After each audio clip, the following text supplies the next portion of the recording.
Hi, I'm your host Vasco Duarte.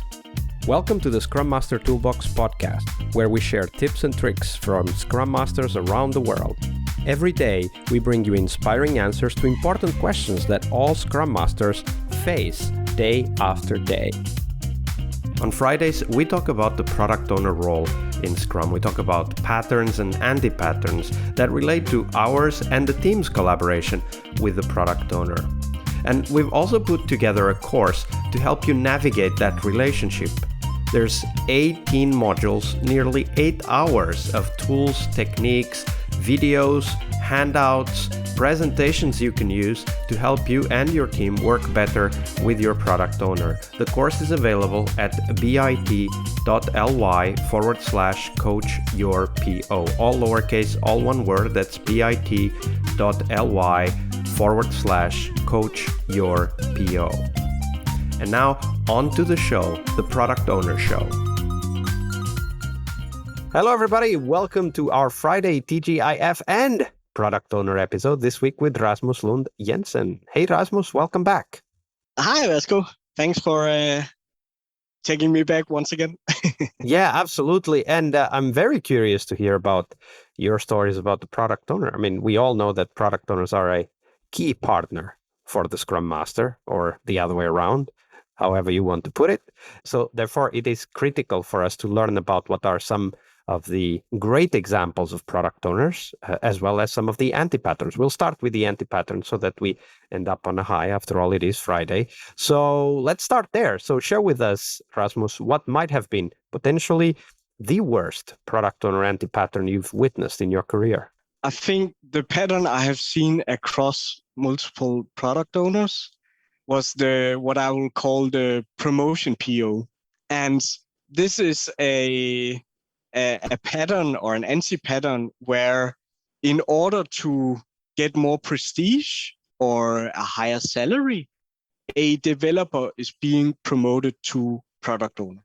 And one of the consequences of this is that you now have a very, very skilled developer who probably wants to do, or at least in this example, wants to do development, but couldn't progress any further.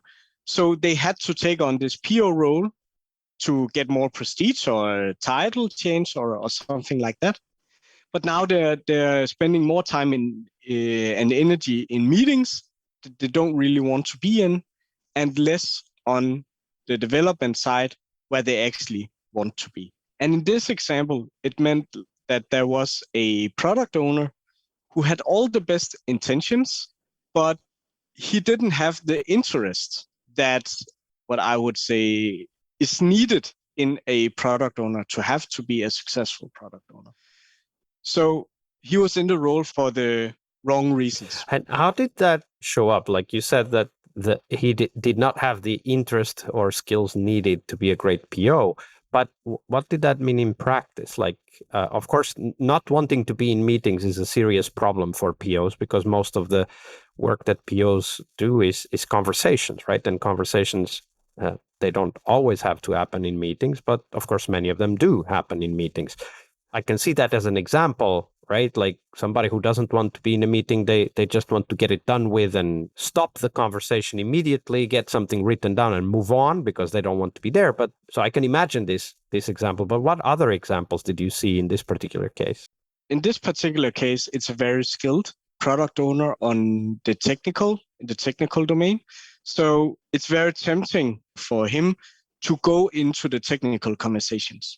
So going too much into the how instead of staying on the what and the why, because that's where their interest is.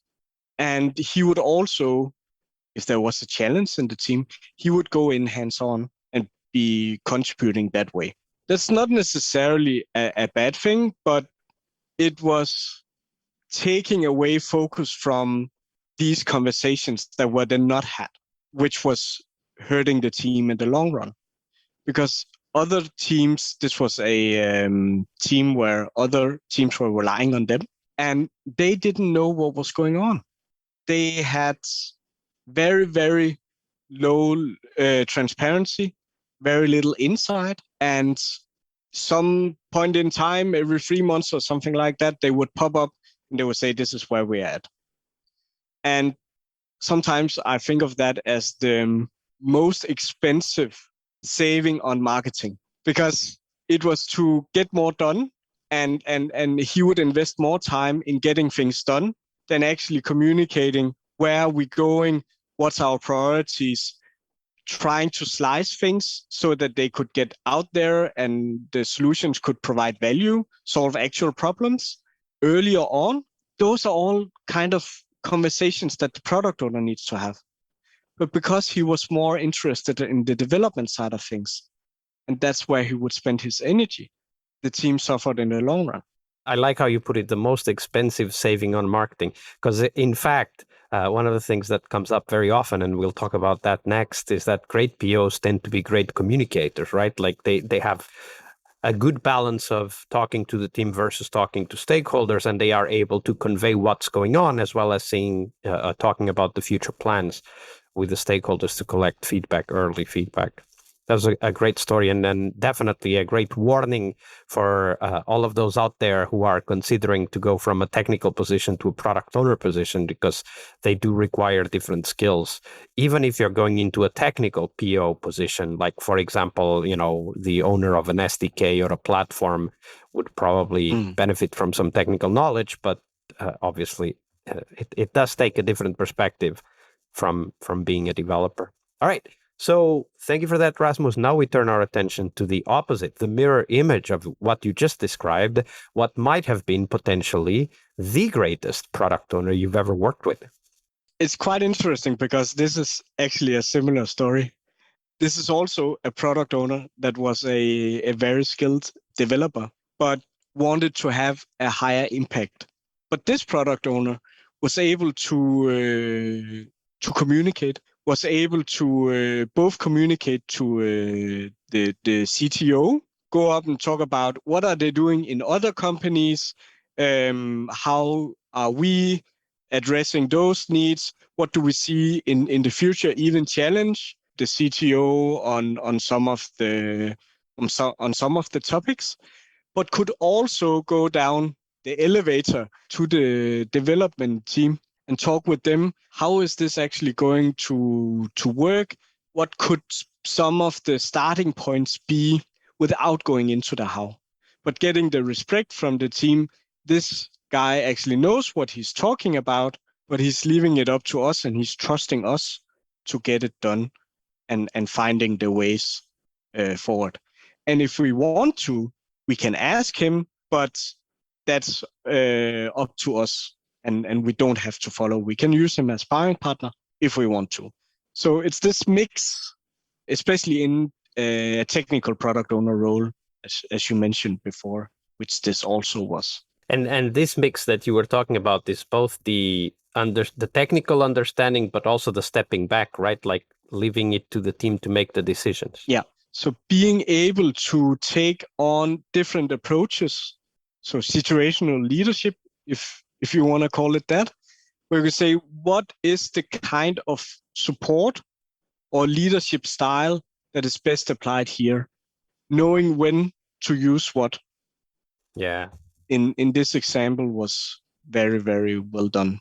And I think that's one of the things that Scrum Masters can really help product owners with, right? Like this ability to see what kind of behavior is right for specific contexts, and even to help through coaching PO to come up with their own approach to that, because of course everybody is unique and they bring out how they think and their personality in how they work. So that's a very important aspect for us as Scrum Masters to think about. Is my PO displaying this ability to adapt to the context instead of just doing the same thing over and over again, no matter who he talks to? Great examples. It's been a pleasure to have you on the show, Rasmus. Unfortunately, we're getting close to the end. Before we do go, do share with us, where can we find out more about you and the work that you're doing? So I'm on LinkedIn, Rasmus Lund-Jensen, with a hyphen between the Lund and Jensen. Then I also write a bit with the two of my Agile buddies at agilefrustrations.com. Here we dive a bit more into this broken telephone and also the leadership structure that we ended up working with in the transformation we were working on together. So those could be some of the places where you could catch me. Absolutely. And we'll put the link on the show notes so that people can easily find Rasmus and connect and ask questions, because I'm sure there's a lot more details to go through, and check out agilefrustrations.com and read about what the work that they have done. Rasmus, it's been a pleasure. So thank you very much for your generosity with your time and your knowledge. Thank you for inviting me, and thanks for hosting this awesome podcast. I really appreciate it. One more week of the Scrum Master Toolbox podcast is over, but there's a lot more we have to share.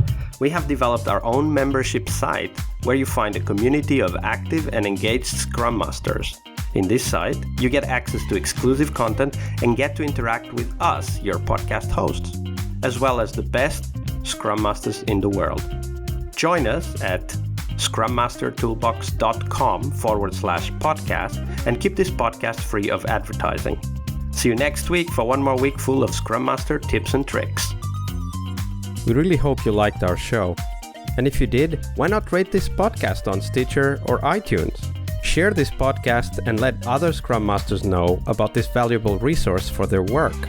Remember that sharing is caring.